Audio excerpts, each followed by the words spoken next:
I played a good bit of Megaton Musashi W Wired.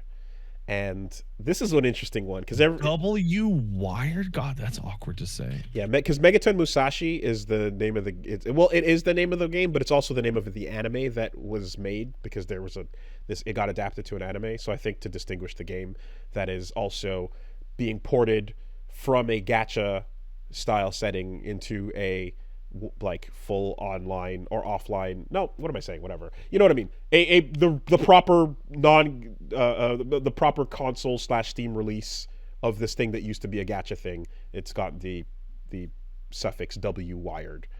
Yo, this skill tree looks like a nightmare. So this game, so I all I knew about it going in was I'm like, oh yo, cool robots, cool fun design, go nagai stuff, and some fun send ups to Super Robot like energy, you know. And I quickly saw the trailer for like 2 seconds, and I was like, okay, yeah, let's just take a look at this because I also had it brought to me as something that people were saying, yo, this game is a cool mecha thing, and it's getting no attention whatsoever. Nobody knows about it, so it was released with very little fanfare. Seems like it needs all the help it can get. So I was like, all right, let's take a look. And yeah, like right out the gates, you just get this really awesome, like full of you got this protagonist that's like full of burning spirit, passionate energy, you know, ready to jump in the robot. You know, like I said, if you've got any getter or you know like Ryoma like energy is kind of like what the pilot's name kind of has. You can basically see the hot-blooded anti-Shinji style protagonist Right. who's like takes a punch, dishes it back. He's got a bully that he fucking scraps with all the time, and then the kid with the glasses is gonna come off to the side and be like, "Yes, of course." Squirrely glasses. You know, get in the robot, and it's like, wait, like the get in the robot line can't fucking come fast enough because it's like, wait, what? Get in the robot. Wait, oh my god, Shinji, wait, what the fuck? He already launched. Holy shit. There's a meter that is a when you're not in the robot, you're walking around doing 13 sentinels, like walking and talking, and whenever you do something that gets you closer to getting in the robot, it fills up a little meter that says you're almost there, right? That's pretty fucking funny. And just so you know how far you are from getting in the robot for the next mission. Which I greatly appreciate because it's like the world is there, you can go explore and talk, but only when you do something that's important will it move up. And the meter as it goes up, of course, it's not just an awesome thing for like not just LP purposes because you get to know when your next big story beat is happening, but like it's also syncing up with like revealing more plot and like as that bar fills up, your character is in game getting really motivated to get the fuck in, so it syncs up nicely, you know, to the point where yeah, when you eventually do launch, you're like, oh, let me at him, I can't wait to fucking go get those assholes to be in this robot, you know. And yeah, the Megaton Musashi is of course a combination of three different ships. So like you and your two other partners all Gatai together, and you've got your fucking X Strike, and you've got your giant rocket punch, and you've got all the trappings. You know, what's also interesting and unexpected going in was like, okay, so you've got the action game itself, which is like very basic run around third person. Looks kind of SD. Yeah, the proportions they're not really SD, but they are kind of cute. They're not completely human proportioned. And yeah, the combat seemed pretty simple, but it's like you can switch between a bunch of weapons and get a bunch of powers, and it seems like a good amount of customization will take the place of particularly in-depth combat. Very similar in simplicity and options to the Grand Blue Relink game, right? You're not getting that I was from not too long ago. It's like it's not super duper in depth with its combat, but it's doing what it needs to. The basics are there. You can combo, launch, dodge, do a special, have some basic fun with it. And then Yeah, and then you've got your walking around again, plot stuff, and that even the walking around the city stuff looks pretty good. Character designs are quite distinct. Everything about the art style is strong, and every line is voiced. Every NPC you talk to is voiced, and I was like, whoa, that's really Really? cool. And then That's still impressive. yeah, Even after all this time. and then at random you will like walk into like a plot moment, and then like it'll just switch over to full animated anime cutscene, like we're watching a super robot TV show now, and then back into one or the other, so everything is just like really like yeah, really awesome, like starting out with just switching back and forth between all those things. It does take a while for you to get back to that gameplay, although you can go train around in an arcade machine. But the onboard is certainly like about an hour and a half before you get back into the robot after the first little mission you do. The game is called Megaton Musashi W Wired, to repeat it again. And What an awkward name. There had to have been a better name available. I think Megaton Musashi is an awesome name. I totally agree. I just think that the extras they put there because they didn't I want. think W wired is really hard to say. Yeah, and I think that's there because they didn't want it to be confused with the anime, which is just called Megaton Musashi. So they did something, They could have just said the game, But anyway, it's a re-release, and there's other features, and yeah, so there's a bunch of stuff too. Where when I picked it up, I was like, oh, there's a ton of DLC here. Oh my god, there's a lot. Whoa, this is a almost dead or alive, fucking bikini level of little purchases, knickknacks, doodads, and you can buy like I gotta go look at this. and it's like you can go. Holy shit! You can buy like VTuber voice COs, including Corone. So I was like, okay, let me grab Corone, grab that for Reggie, and I guess we'll see what that becomes. But that's a lot going on there. And then Two friends own this game. Huh. You're not the only crazy person on my friends list. And then you get a bit further past a lot of that, the stuff I was describing. You get that first mission or so, and then you get out of that first mission, and then you get hit with a daily login bonus screen on while I'm holding a controller, looking at my PC game, and I was like, huh, okay. And up to this point, you've been picking up multiple currencies, and you're like, okay, yeah, some of these are for unlocking some stuff, and there's some parts and customizing, which sure. Are you frozen again? It seems you are. Yeah, don't worry about it. This is perfect. Just keep talking about what you're talking about. Great. Okay. Pat is frozen with his hands on his face. This is way better than what I could be doing. Oh my god. Okay. Yeah. And then you're getting your currencies, and then it's like you can customize by going into the garage though, and you unlock a lot of parts, rarities and such that resemble Transformers weapon unlocking, for example. It's like, oh, okay, there's the same weapon, yes, but the yellow version, there's the purple, there's the extra rare, etc. This one has a slight stat increase on that one. I go, okay, I don't really care that much for that. But it is always fun to jump into a Armored Core style garage and like switch out an arm, put a new arm on with a cool part, and let's change the colors on it a little bit, put a little decal there. Yeah, customize your robot, right? Because that's a big part of like what's fun about these things too. And play with your toy, rotate it, see the angles. So I'm like, okay, that's cool, I'm in. You got your pilots and such. Couldn't access the my Corone voice for a while. Still have to complete some more missions before that, but sure. And again, there wasn't too cheap either.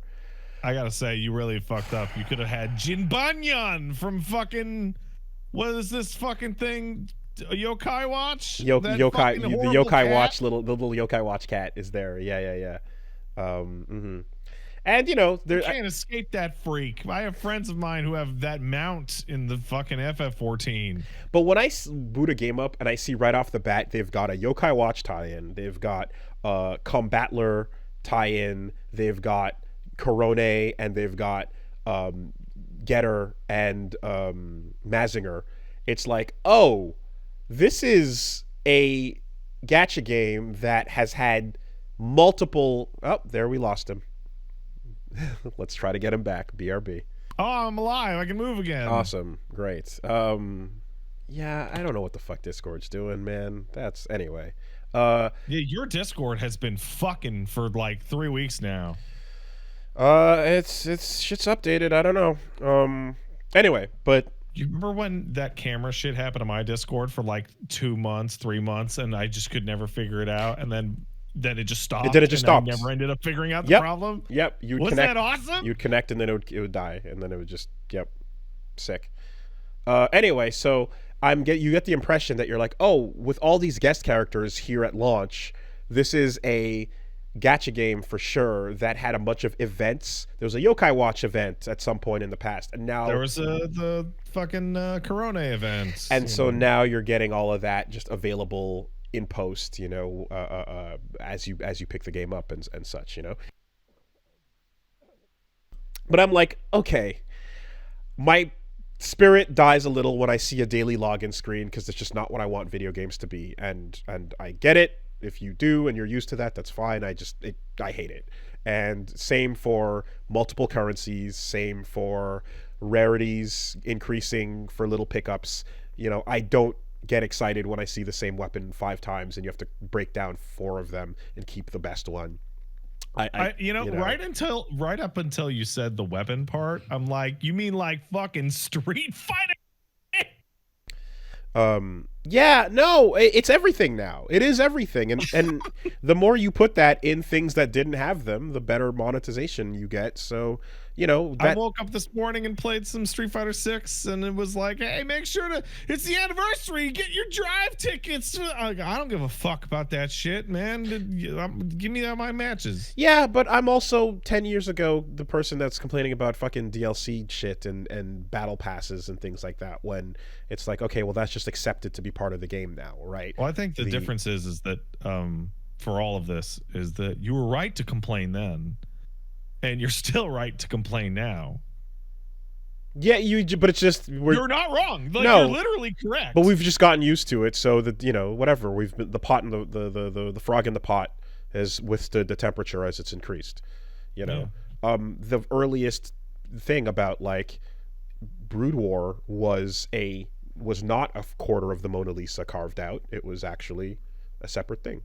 Is still stands. And for a good campaign, when it's like it is genuinely extra, like that is that's okay if it's an expansion and such. And of course, because of how expensive and long games take to develop nowadays, you can't start development after the release, so you have to plan that stuff in advance. So all of these things, I get how we got here. I understand the decisions that led to this shit. The point is that when I see a daily login bonus, I'm like, okay, all the things all the games that I don't like this on have this thing. So I hate seeing it here. I hate collecting all of these parts and these things, because I know that all of this is meant to play on rarity, desire to not experience FOMO, collectible, whatever, like little hooks and things in your brain that lead to you either spending time or money, preferably money, to get rid of the annoyance, right? The whole point is to hook you in with shit that's going to get you to spend extra. And I'm like, it's weird because this is a gacha game that got turned into a real game, but it still has a daily login. And this is where you can think about when I played Mega Man Cross Dive offline. Right. It's like, oh, that game that was like, I just want a Mega Man game, and it's got a bunch of characters and stuff I'm down to check out. Okay, cool. Took the thing, turned it into a real game. Okay, I'm okay with the gacha game turning into a real game and packaging that later, but it still has all those gacha isms. And every time you hit those, it's like, oh, that's just a fun stopper. And so, I'm like, I mean, you can fucking,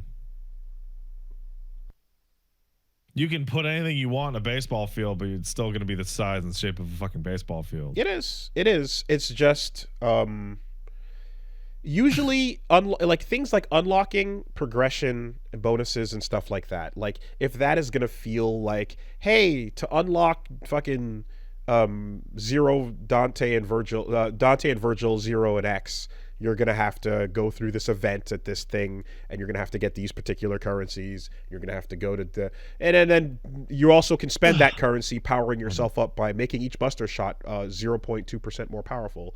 And you're just, it's like, I just, that is like, I would hate that in any format, but knowing that it came from one that is just like, you're trying to get me to spend on micro here makes it extra frustrating because it takes the fun out of rewards, right? So all this to say that you start to see more and more of that, and I'm like, okay, but I loved the start of this game so much. It was so cool. Let me just ignore that stuff, right? Which I tried to do with Cross Dive. I was like, okay, if I just ignore these currencies and just play, it should be all right, hopefully. Let's see. And then you hit another tutorial where you're like, here's where you buy your new moves and your new skills. So it's like, oh, cool, it's going to be a tree.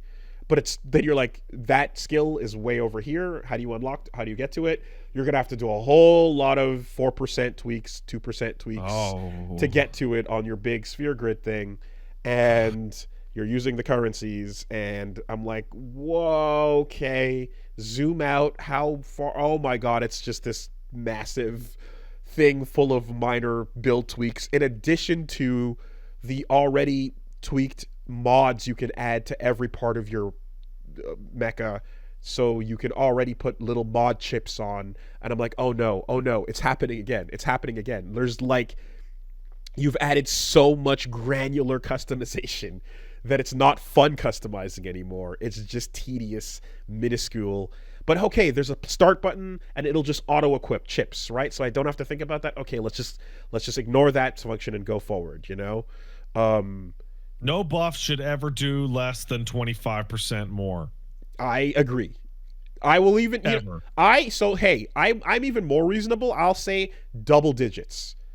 I will accept double digit mods to things to take them into consideration. So, but I'm like, yeah, okay, I'm still liking so much about this. Let's just move past it. And you get to the next main mission, some cool stuff starts happening, new characters, you have a little fucking go hang out at the school, and it's identical to every Japanese high school in any game or anime you've seen, and you run around that, and and again, 13 Sentinel-esque, including a aloof character running around chasing a cat that's been programmed to trick character into getting in the robot, like legit, like super for real, like vibes of that, and also like Ava-esque stuff happening. And well, you said 13 Sentinels-esque, and this is so stupid because it's such a minuscule part of that game. But you know what the most definitive noise from 13 Sentinels is in my mind? It's pills. Oh, really? Okay. Yeah. For me, it's gotta put on a show for Yuki-chan. Oh yeah, that line lives in my head for free forever. And Yakisoba Angel, Yakisoba Pon.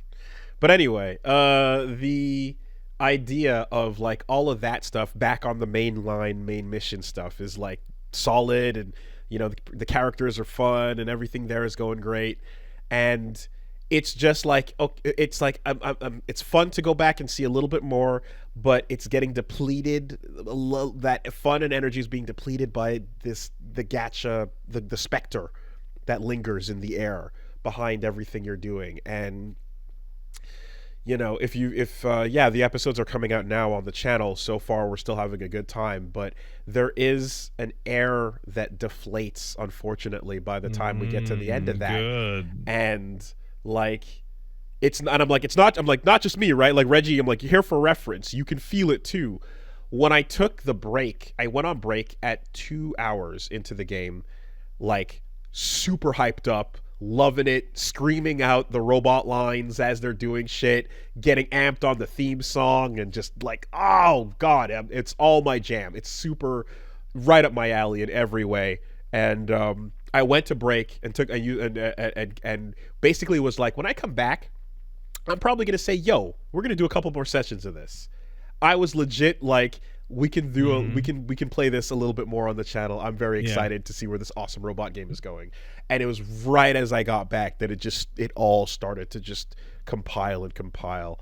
And yeah, by the end of the stream, it was like, God damn it, there's a really cool thing here that is being bogged down by the remnants of gacha. And it's not even remnants because they're still alive and well. But I've also, like, this is not a free-to-play game. I've purchased it. Please, Yeah. please. I want to deal with this. Please. My tolerance for this is high at 0. At anything above 0, your tolerance is low. Once again, the game is called Megaton Musashi W Wired.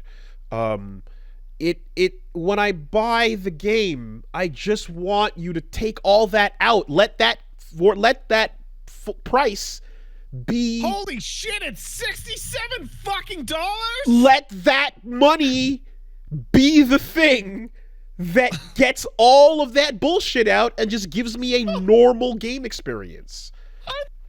You were talking about a game that costs like fucking $30.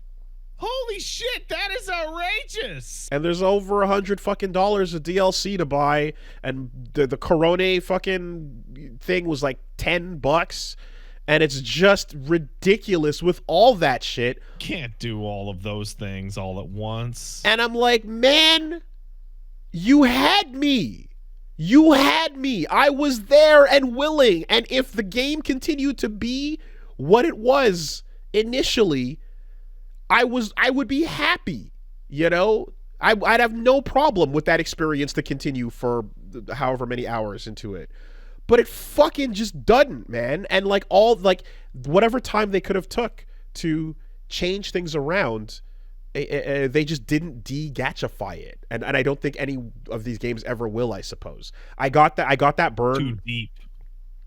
I got that burn with Cross Dive, you know, but like looking at it here, it's just like, yeah, I guess if you can, I suppose if you can find your whale, right? If you can find your whale, then that'll be worth it. So keep that shit going in this type of game, but.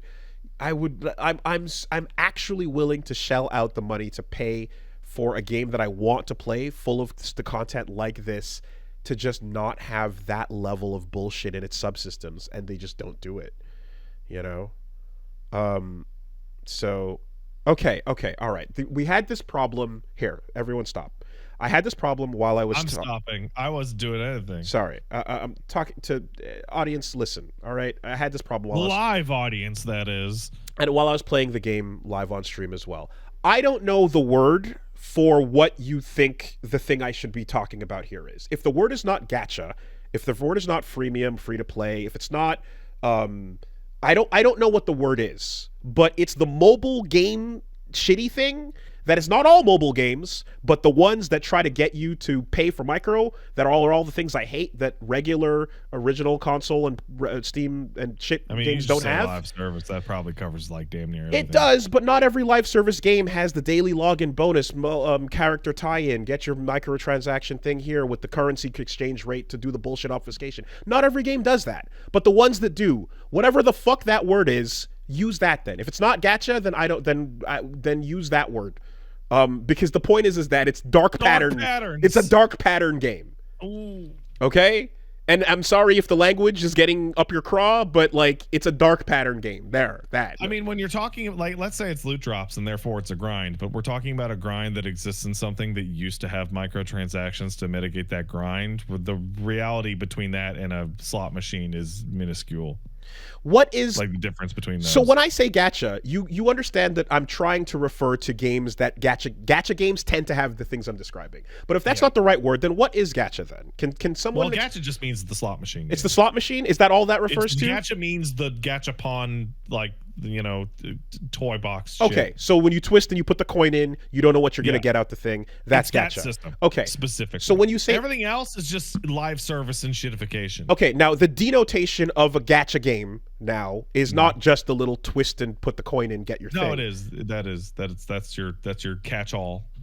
For every mobile game that has a random type of character you can get with rankings and ratings and such. Yes, that's correct. Okay, so dark pattern freemium then, I suppose, is what we'll call it. I mean, you just say mobile garbage. Yeah, but then you get the no, not every mobile game is like that. You can go play fucking... Oh, who gives a fuck? These people who play mobile games. Okay, well, the problem is when do They're not real humans? Sure, but the problem is when do I say who gives a fuck? Do I do it at the level before that step or after? I think you said that at the beginning of today's show when you said you had no patience. Exactly. So if the step of you said the wrong word here, that's not the right one to describe it. It's like, oh, so then I'm wrong on the gacha term. All right, I won't use the gacha term. Don't use the who gives a fuck there. So you use the who gives a fuck what on the next level? On the next level, that's the right place to say who gives a fuck? I don't know where I'm supposed to say it. Whatever, man. It's all good. Enough. Man. I think everyone who's played a game on their phone should be quiet forever. And yes, that does include me. You understand what I'm trying to say. The good, cool mecha game has a bunch of the shitty, stupid mobile shit in it that I paid fucking full price for. And it sucks because the good shit is still in there, but you can't get to it because you have to get through all this annoying shit in the way. And even if that annoying shit is like simplified for, okay, maybe the shop is not the same. Well, no, the shop is there. I just didn't even go to it. Whatever. Even if that shit is like still given to you with like, here's a bunch of free currency to go unlock all these micro stupid purchases with, that's still an annoying thing, right? The concept of taking one of these really annoying style made to annoy you games and putting it as a proper release after the fact should come with a complete rework of its economy and reward systems. Yeah, you're completely right. Because it's clear that like the we're trying to annoy you system is like you can get away with that. I can give leeway when it's free. We talked about WoolieVersus a second ago. I'm like, there's an idea of like, I know you're gonna be annoying about this because I didn't pay anything to start playing the game, and that's how you make your money. And you're trying to get whales, you're trying to get FOMO, you're trying to attack the little addiction inside people and make them ultimately fucking, you know, lose control of their ability to purchase and whatever. So I get it, right? You're trying to what the fuck was it called? The Terrence and Phillip fucking whatever fart. Oh, I don't know what that shit was. Okay, well there's a stupid phone mobile game thing that South Park did. That's like you're trying to get at that, right? Fine. So like, I'm gonna hold up my hand for a second. Sure. A really good example of what you're talking about that is not a gacha game, like explicitly not, and didn't have a battle pass or anything like that, was Diablo 3 with the live money auction house. I don't know how well you remember that, but basically, I remember it was a shit show when it happened. The original version of that auction house was that the game was tuned so that it would intentionally drop items your character could not use to incentivize you to put them up for auction so that Blizzard could make like a penny or whatever the fuck the transaction fee would be off of the transaction of you going to the auction house. And they'd be like, well, it only costs you fucking 30 cents to, but it was supposed to like be a whole system, and that ruined that game on launch. It was goddamn fucking awful. When they decided, when they fired the guy who did that, he was the director and he left. They got rid of him. They then had to do a complete overhaul of every single aspect of the game's itemization, which was a massive amount of work to get all of that like number and statistics and all that shit out and replace it with like the way a regular video game would drop your own loot. And that was a massive undertaking, and I think it took like a year or a year and a half or something like that. What you're describing is not gacha or whatever. You're describing a piece of a system that was built to extract pennies out of people from annoyance. Yeah. And then instead of completely remaking that entire section of the game, they just turned off the part where money goes in, and all that shit is still there. But they didn't, because the part where money goes in is still there. Well then there's a shop that I just didn't go visit, but it's there. And I would further say that the other problem, and this is getting into now we're interfacing with shit that I can't fully understand because it's just not me, is there's elements of loot drops that are like, oh, but this is, some people like loot drop rarity shit, as a Some people like that. right? So when I played Transformers and I saw the fucking shitty, stupid blaster that was the purple version, and I'm like, oh, okay, good, that's the one I got to use. Sell the yellow one. Like, I that's not fun to me. That's annoying. I don't enjoy that. We are now activating 2 to 5 people on our timelines, and they will be starting to tweet about Stranger of Paradise. Sure. In about 10 minutes. You know, and it's also an aspect of, well, you've talked at length about the part of Neo that you hate, right? And I'm like, I don't blame you on that, because yeah, it is annoying to have a bunch of built up garbage. Could you imagine? Yes, isn't it? It is annoying, isn't it? Like, the thing is that the game is so good outside of a lot of that annoying shit that you just kind of you can, for the most part, try to ignore it and get away with that. So I was able to do so. But I think that's kind of where my thing is. I'm like, how much can I ignore this or like automate it with a start button, right? Neo is fucking fantastic. How much of like, could you imagine how spiritually draining it would feel if, like, in Armored Core, when you get your Basho arm, it's just, that's the common Basho, and you got to go redo the mission to get the good one, but you don't know the chances of you dropping it, so you got to put on a special use item that works for an hour, that while you play this mission over and over for an hour, then you have a higher chance of getting the better version of the rare Basho arm. Could you imagine how fucking garbage that would feel in the middle of otherwise enjoying this game? That wouldn't be great. It sucks. Woolie is absolutely wrong in thinking the money stuff isn't it still. Why is there $127 worth of DLC and a shop that is right there on the fucking phone that's... I mean, I can go I actively was like, I'm just going to ignore this. I'm trying to enjoy the good thing. What are we talking about then? Is it that the many currencies are no longer associated with buying super currency? $176.61. The shop is just selling. The shop is not selling currencies. It's all okay. It's all the cosmetics and it's the bonus characters and the tie-ins and stuff. Got it. Okay, understood. So there's a lot of money they're asking you to spend on stuff that is not currencies. That is just the cosmetics and the bullshit and whatever. That is still exorbitantly, ridiculously priced, mind you. Fair. It's not asking you to buy the money that you're converting into all these points. So all these stupid little currencies even like continue to be in the game, just there to annoy you, with no actual then go spend money to buy the super currency reason. It's just an annoying factor because that's how the game was originally made then. That sucks. That really sucks. You don't have to buy it at all. Fine. You still have to deal with this stupid amount of... Like, don't defend the shitty part of a really cool thing. Because what's happening in the game that's really cool, I love that stuff. You know, it bumped me the fuck out, man. And now that, like, I'm seeing defense running for that type of shit, now I'm just getting annoyed because it's like, no. People will defend anything. Please. Like, it's very clear that, like, the way that shit started, the people that were making that, like, they got it. They get the cool robot fucking anime, like, that's all awesome. You know, and it's bogged down by this needless Hey, track, actually, man. I just saw a really great question in the chat that dives into the heart of this. It's not defense, it's clarification because you're incorrect. All right, fine. I'm wrong about the store because you don't buy currencies. You only buy cosmetics that you don't have to buy. You can choose to ignore that. I take that. Fair. I continue to be annoyed by the price and the egregiousness of all that, followed by the fact that you still have these annoying systems in the game and none of that is simplified, and the fact that you could have redone this so that you get a simple reward that is perhaps the best for, like, whatever the case you want to do. All these little minor tweaks that you have throughout the game, all these little things that make customizing more granular, more annoying, more just full of all that little fucking bonus login bullshit, didn't have to be there, but yet they are, and they're taking away from the experience of a thing I paid money for.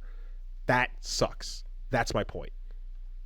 You should have refunded it on that break, but it only hit you after you'd already gone for like 4 hours, right? Yeah, that's that face. Hey, so somebody asked a really great question. I believe it was Kaiser. They asked, hey, just quick question for Woolie. Do you view something like Borderlands to be gacha coded or dark patterns or whatever? I've only played Borderlands at PAX as a demo Right, once. and you never really got into Diablo either, right? No, so things that you play in the main game dropping loot. So I'm gonna imagine a game where you kill thing and it drops a random item in a Random pile of shit, like a yeah. Souls-like way. I'm gonna that thing dropped a piece of its armor, but there's a chance that the armor it dropped was the good version or the bad version, and there's multiple different colors up from common to rare to Well, it's about legendary. It's about like suffix and prefix. Okay. Really. Well, Neo had that, and yeah, I didn't like that aspect of it. I wish that when it dropped the Kusarigama, it was the Kusarigama, and that there could be different Kusarigamas, but I wish that it wasn't the one that was the specific version that's purple glowing with the shit or whatever. I would say 99 out of 100 times I agree with you. I love that when you have the matching armor set, there's bonuses for putting it all together. I like that. I think that's cool. But I don't want there to be infinite variations of each thing you can pick up, equip yourself with, and or mod tweak into your slots. And if there's a mod slot, you know, I don't want that. I hate that aspect of things. That doesn't feel fun to me. That feels like needless repetition, rarity, playing off of like, ooh, it's the good one this time. And I'm like, yeah, okay, but it could just be the thing. And that would affect the gameplay, because the whole point is, I guess this is where you get into another philosophy of like whether or not hitting the thing harder with the bigger number popping out versus getting the move set of the weapon is your reward. If I get the weapon that can do a move that I couldn't do before, oh, Bone Fist lets me do a running drop kick? Oh shit, yeah, that's cool. Versus picking up a fist that's just another fist, but this time when you use that fist, it makes a big damage number go off, right? I think that my tipping point here is that despite the fact that they're arguably like the same on like a spreadsheet, I think there is a massive difference in how I feel when I get something. I would rather say I do because I play FF14, right? Let's say I do something 10 times, right? And I get the thing that I want on number 10, right? Like 1 out of 10 times, right? 10%. I think it actually feels way better for there to only be the thing that I want and I get it 1 out of 10 times than to get functional garbage for the other 9 times that I do it. Yep. I kind of actually feel like it's better to get nothing than getting the not good thing when the good thing is over there. Agreed. I don't think that gambling implementation into your game design usually makes it better. I think most times it makes it worse. There are examples where I can think of where when you're rolling through Vampire Survivors and you don't know what's going to drop next and you can pick from the thing or whatever, there's a randomization element to that. Or rolling through Hades or any like roguelike that gives you a couple options where you're like, oh, okay, the random control element thing here is part of what you're doing. Like I can those are situations there where I think I've been able to enjoy it, but I think there's a bunch of them where I just don't, right? And I would say that like the more the game, like Neo, for example, like the combat is asking a lot of you that's very rewarding in and of itself. It doesn't need to then be bogged down by this other little granular element that adds like a linear, like it adds repetition, it adds replay value, quote unquote. It's not real. It's just grind. I don't think that makes it better. It doesn't improve anything to me, you know? Let me enjoy the content and reward me with unlocking a new piece of content. Don't reward me with unlocking a better version of the existing content I already have. 9 times out of 10, that's where I'm going to go. There's probably examples that you can find and dig where it's like, oh, but you enjoyed this, then that makes you a hypocrite or whatever. Like, yeah, probably. If it was implemented, game design is a very, it goes up and down. There's game design is really, really awkward because like there's a bunch of rules and then in the asterisk is like, unless you really nail it though, you can break. Unless you really nail it though, is a weird asterisk that always applies. But yeah, like if Neo's combat was not so fucking awesome, I wouldn't be as focused on that element of it you know, because I'm like, yo, I'm already fully engaged with your stances, your pulse system, the moves you're unlocking as you branch through each weapon. I like the you know the granularity after the fact of like, you know, everything else. Yeah, or even like Souls, where it's like you have the sword, and from here you can upgrade the sword.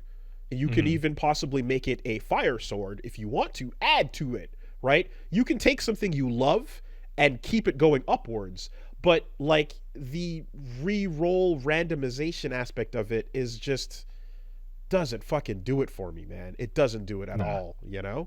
And it hurts because it's in this package that you would otherwise be super into. The way that I feel about this kind of mechanical obscurification is it feels like, oh man, I'm really enjoying this movie.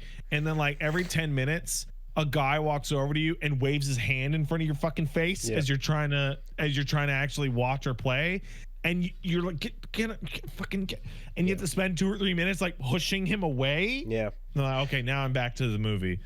Well, he's making the game seem genuinely worse than it is. Yeah. For the most part, I liked it and it looked decent. Yes, I did, and that was the case. However, like, especially getting into this now with the extra levels of fucking frustration from this conversation, it's quite annoying. It's quite annoying that that's the case. I mean, everyone's tolerance for this stuff is like wildly variable. I mean, we've known people who just get to a cutscene and hit fucking start. What I was about to say is your tolerance for what I'm describing may vary, and I know that as somebody who has, for the most part, been and deliberately out of the things I don't like, I don't get into the things I don't enjoy. I tend to like, I'm like, nah, that's probably going to annoy me. I'm going to avoid that, whatever. So I know that I have a lower tolerance for that shit. If you have a higher tolerance, you can probably appreciate all of the awesome parts while having the things I'm describing bother you less. But I really, really didn't like them in Mega Man Cross Dive. And here, it was pervasive enough that it bummed the experience out by the end of it. And I think by the end of the last episode of us going through it, you'll hear it. You know, you'll kind of see it in the vibes of what's going on. Vibes are down. And I would say that, like, to the point where it deflated my desire to go back in and continue playing. You know, like I was genuinely excited to do a couple more sessions of that. And I kind of don't really want to anymore, and that's how I left feeling. That's a bummer, you know. So that's it, and there you go. Here's my proper, healthy, completely impatient day of I'm going to directly talk at chat, and I'm sure that's annoying for you MP3 listeners. I apologize, but in the case of you don't know enough about this thing and you're playing one of these things and it's been a thing for a long time, so you're uninformed. I'm like, okay, then here's what the feeling I'm trying to communicate is, which needs me to play off the wall of people listening to this, because I legitimately am looking for information about something I don't know about. So that's why I'm more than willing to engage at this point with some bullshit. I love this shit. Because the feeling fucking sucks. And if you can nail down why the feeling sucks, then great. It'll help me understand how to avoid that feeling in the future. I feel the same way listening to this as I do seeing people mad on Twitter that the new fucking Fortnite season is a fucking pile of shit if you're one of those idiots who gentrifies their neighborhood when a shot goes off because people are just driving cars through their buildings and killing them. I just got the same emotion right in my chest, which is yeah. There was an emotion I kept feeling while winding down, which is like, oh no, I'm gonna start running into this more and more in things that I like. Oh hell yeah, and I just have to, like, it's just gonna be this grating wearing down of like, okay, how much can I ignore it until eventually you can't, you know? Oh man, get the fuck ready for Assassin's Creed Shadows, where you're like, hell yeah, Yasuke, and they're gonna be like, pay me $4 extra or Yasuke has no dialogue. Yeah. Or whatever insane shit they do with that game. Yo, yeah, look, Zenless Zone Zero has my attention on the aesthetic design and a lot of those elements, but I will 180 on a fucking dime if that shit pisses let me me tell off, you, man. I can tell you right now, Genshin and Star Rails, like, let's say gacha mechanization is exactly the same. Like it is exactly the same between the two. So anybody who plays either of those games can just like how Zenless Zone Zero is going to work. Like it's going to work exactly the same as the other two. The core of it is going to break down on like, yeah, you probably want to do some kind of weekly thing. Do you find the gameplay enjoyable enough to enjoy that weekly thing? Yes or no? If not, then you'll just bounce right off it. I mean, if you can sell me a version of the game that's not the free-to-play one, that is just... What, and not make $400 billion a second? What are you, stupid? If you could just sell me a priced version of the game that is here is the characters, here is the things you unlock as you move through the story, and all the normal video game shit. Okay, so Wooly, I bet you the math on that shit works out to here's your $450 game. Mm-hmm. Because the people who wail on that shit wail so hard. We're talking like Saudi Prince wailing. Mm-hmm. Mm-hmm. We're talking like ruin your parents' lives wailing. Yeah. So wasn't it Warframe that was the one where like you could just actively ignore everything that you didn't find cool or you weren't interested in, and then put all your time into the one thing, and just Warframe. You can earn generic ass non-prime Rhino, and get a couple of items that like I bet you could get Super Vandal like relatively easily now. And you could just go. So this is one of the better examples, and that's profitable, right? How bad was grinding in that? Warframe grinding is fun, but Warframe did have a unethical grinding thing in there. So everything in Warframe was you either grinded it at a vendor, rep whatever thing, to do missions, whatever, or you'd grind out skill points, or you would do random drops out of relics, that kind of thing, right? But there was something called a Riven, which was a mod mods in Warframe that you'd stack them on your weapon. You stack like 8 mods on your weapon and be like extra damage or extra acid damage or whatever the fuck, right? Mm-hmm. And those were all set. You would build them up, but like this mod always did the same thing. So people would recommend, do this mod for this, blah, blah, blah, blah, and here's how you can go get it. Riven mods were mods that came out of super hard content, and they were completely randomized, and they could do anything. And sometimes what they did was increase the potential of a Warframe war weapon by like 1,000,000 times. Mm-hmm. And you could trade it between players. Was that the only way to get them? Yes. So you could get it randomly, and it was very hard, and you could trade it to other players. And you could trade it to other players for platinum, which is the in-game currency that you pay money for. And so like a significant amount of Warframe's like incoming real dollars was to buy plat to give to people for their busted, fucked up Rivens. So you could get a completely overpowered character, and then that person who got all the plat for it could spend it on micro, cosmetics and whatnot. Okay. Yeah. It's going to be ever pervasive going forward, man. It's going to happen more and more, and it's obviously just worth it to put annoy you features in, and in some go ahead. Mm-hmm. That would be a way bigger bummer if I didn't have 158 games on my wish list right now. Right. And like over 60 games on my beat the backlog that people suggested that are nearly universal cool ass indie shit that I'd never heard of, that would take me multiple years to go through even now. Yeah. It's just that this is the cool one with the specific super robot energy, and the that's the trick. Caring about things specifically. Yep. That's the stupid part. Yep. Because if you go, man, oh, I love Assassin's Creed and black people, well, guess what? There's only one. No, there's two. There's two games. No, there's three. Hey, that's pretty good, actually. There's 3 games you can buy. No, 4. Holy shit. That's great, actually. 2 of them are like standalone games that are like not fucked up. And then the other 2 are standalone games that are horribly fucked up. Yeah. So I guess if, if the shit I'm describing doesn't bother you, then enjoy. And if it does, I guess you can go watch the anime, because I heard the anime is pretty good.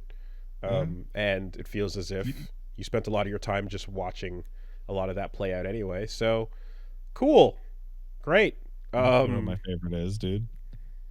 You watching the anime does not free you of this conversation. Not necessarily. Mm-hmm. I remember when I was watching Persona 4, the anime, and they're like, do you want to actually watch the last episode of this show? Buy the Blu-ray for $140. Do you remember? That still happens. God. That still happens. Okay, well, assuming it's not on a streaming thing anywhere, but yeah. Oy, oy, oy.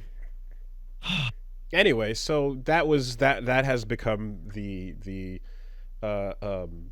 annoyingly hyperbolic experience with this game, and you can see it over the course of the videos, so you can go check them out. There's still, I think, a couple episodes going up over on WoolieVersus. Like, before we get too far away from it, yeah, I think like we'll talk about this later. Like, I'm fiending to piss real bad, but we'll talk about this in news. But like, Silent Hill is like the ultimate of like, no, stop caring about it. Because you care about the thing with the name, only sorrow will follow. Yeah. Well, it would be a little easier, I suppose, if like Megaton, Musashi, W-Wired, like if this, like okay, Silent Hill 2 still exists. This conversation would be different if that thing said Gundam on it. No. You know what? No, because this literally has Getorobo and Mazinger in it. Oh, like, it does? It does. Yeah, it does. It's got the tie-ins. It's not even that. But I will say this: no matter what Bloober Team does, Silent Hill 2 exists. That's becoming less true over time. Actually, I think that's where it's actually fucked. It's like that's actually not 100% true. They're taking it away. They're deleting it from time and space. It's harder and harder to get every day. Oh man. There's no like legal way to play Silent Hill 2 outside of buying it off of eBay and getting a PS2. The releasing of the remake and the simultaneous delisting of the original type moves. The original was never listed. You got it. You got your collection version, I guess. No, you don't. Oof. We won't talk about that. Okay.